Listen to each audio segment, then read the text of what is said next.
The sharp buzz of Alice Miller's phone shattered the quiet of Christmas morning at 7 a.m. The screen glowed with her son Ethan's name, and for a fleeting moment, her heart warmed with the hope of a holiday greeting. At 70, Alice cherished these rare connections with her only child. But as she opened the message, her anticipation curdled into disbelief. No Merry Christmas. No, how are you, Mom? Just a cold, clinical text. A list from her daughter-in-law, Brianna, demanding a lavish Christmas dinner for 18 people by 7 p.m.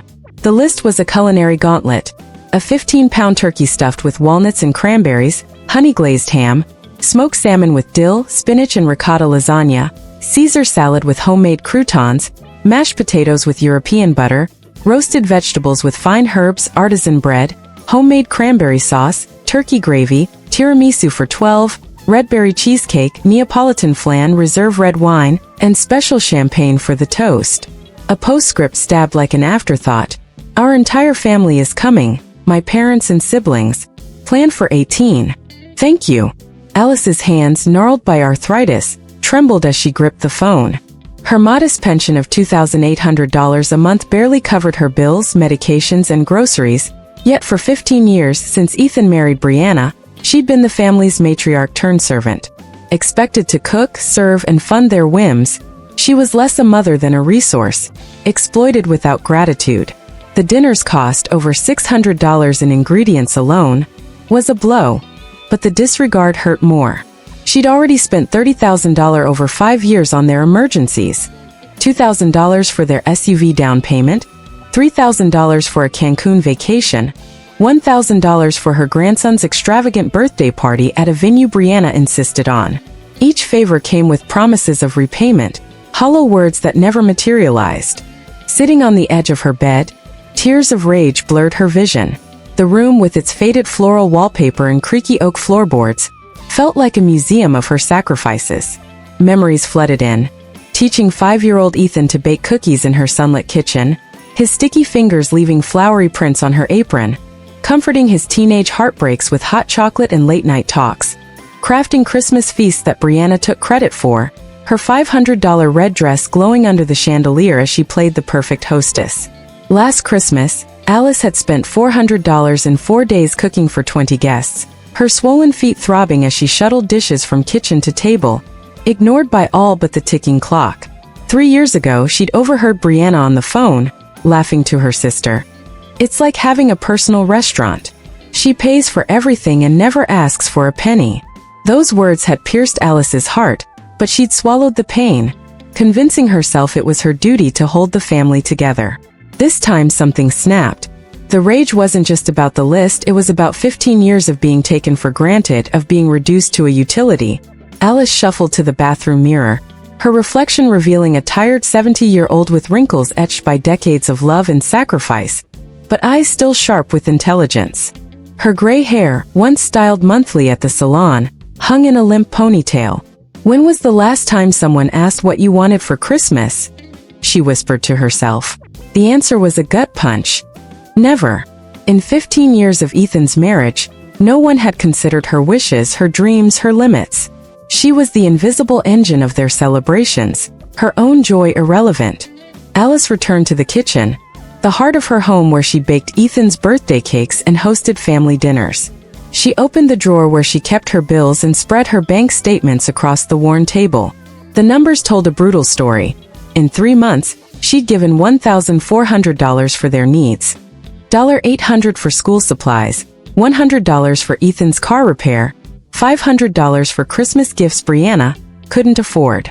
Her pension left her $900 a month for herself, barely enough for groceries, utilities, and her blood pressure medication.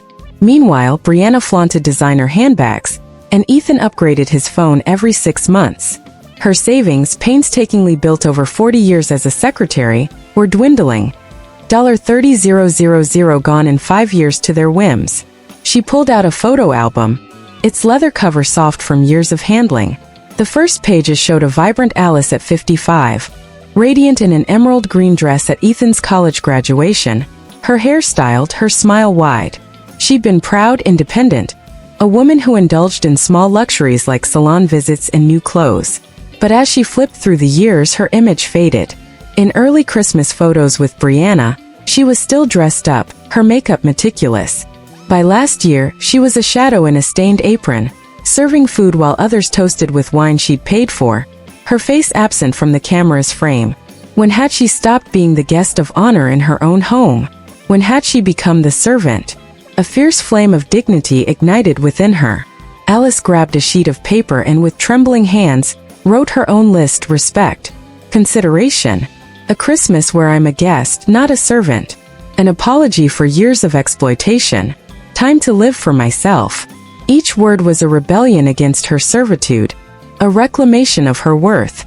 She folded the list and tucked it into her robe pocket, feeling a surge of liberation, like a prisoner unlocking her own chains.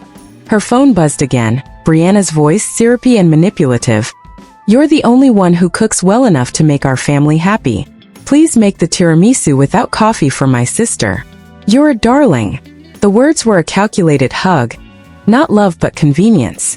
Alice ignored the message and opened her closet, her fingers brushing past faded sweaters to find a wine-colored dress she'd worn once, 3 years ago, to a friend's daughter's wedding. She slipped it on, the fabric draping elegantly over her frame, reigniting a spark of the woman she'd been. In her vanity drawer she found red lipstick, untouched since that wedding. Each swipe across her lips was an act of defiance, a declaration that Alice Miller was more than a mother-in-law who cooked for free. Ethan called. "Mom, did you see Brianna's message? No coffee in the tiramisu, okay?" His casual tone, as if discussing the weather, fueled her resolve. "Ethan," she said, her voice firmer than it had been in years, "do you know this dinner costs over $600? I've spent $30,000 on you in 5 years, my savings, my health, my time. Do you know what my pension is?" Silence stretched across the line. "Mom, you always offered to help," he stammered. "Offered?" she retorted. "When did I offer to be your servant? When did you last ask how I feel? If I'm tired? If I have plans?" Ethan's discomfort was palpable, his usual confidence faltering. "Mom, you're exaggerating. We've always thanked you." "With empty words," she snapped, "while you squeeze me dry. Today's Christmas, and all I get is a list of demands. Not a hug, not a gift, not even a Merry Christmas." She hung up, her hands trembling with adrenaline, not fear, her heart pounding with the thrill of speaking her truth. Alice opened her small suitcase, last used 5 years ago for a trip cut short by Brianna's emergency need for childcare so she could shop. She packed her best clothes. A silk blouse from her 65th birthday, a black dress from her granddaughter's graduation, shoes saved for a special occasion that never came. She opened her laptop, dusty from disuse, and found an email from her friend Evelyn. "Alice, join me in Costa Rica. A week by the sea, $500. You need this." For years, Alice had declined such invitations, tethered by family demands. "I'm leaving today," she typed, her fingers steady with purpose. As she brewed coffee in her French press, a gift from her grandmother she rarely used, her phone rang relentlessly. Ethan, Brianna, their family, all expecting her to answer, to comply. She let it ring, savoring the rich aroma of coffee and the control over her time. Sitting in her favorite armchair by the window, she watched neighbors decorate their homes, their laughter a stark contrast to her isolation. The coffee tasted of freedom, each sip a reminder that she could choose herself. At her desk, Alice took an elegant sheet of stationery and wrote, her handwriting steady with resolve, "Dear family, when you arrive expecting a banquet, you'll find this letter. I'm not your cook, your bank, or your servant. I'm Alice Miller, a 70-year-old woman tired of begging for respect. For 15 years I've spent $30,000 and my dignity on your demands, SUVs, vacations, parties. Tonight I choose myself. I'm in Costa Rica, living for me. On the table you'll find bread and water, my final offering to those who've treated me as service personnel. If you're hungry, restaurants are open. If you need money, work for it. Alice Miller, not your employee." She placed the letter on the dining table beside a loaf of whole wheat bread and a pitcher of water, a deliberate rebuke of their expectations. The austerity of the setup, bare table, no feast, mirrored her refusal to be their servant. Evelyn's car pulled up and Alice, in her wine dress, loaded her suitcase.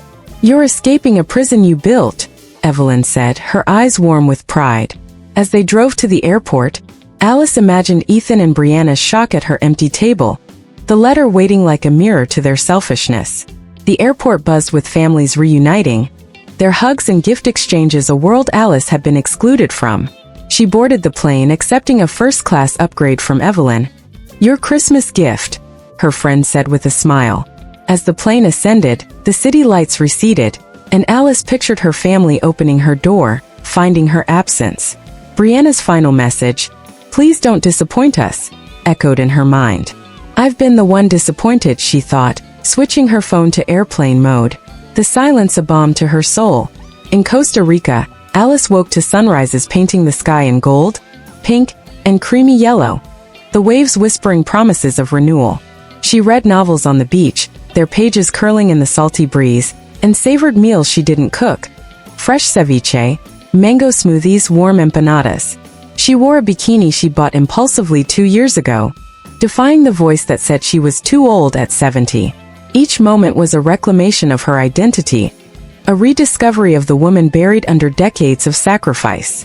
She walked barefoot on the sand, feeling the grains between her toes, and laughed with Evelyn over shared stories of youth and rebellion. For 8 days, Alice existed solely for herself, her heart lighter with each unhurried day. 3 days after Christmas, she checked her phone on a hotel terrace overlooking the sea.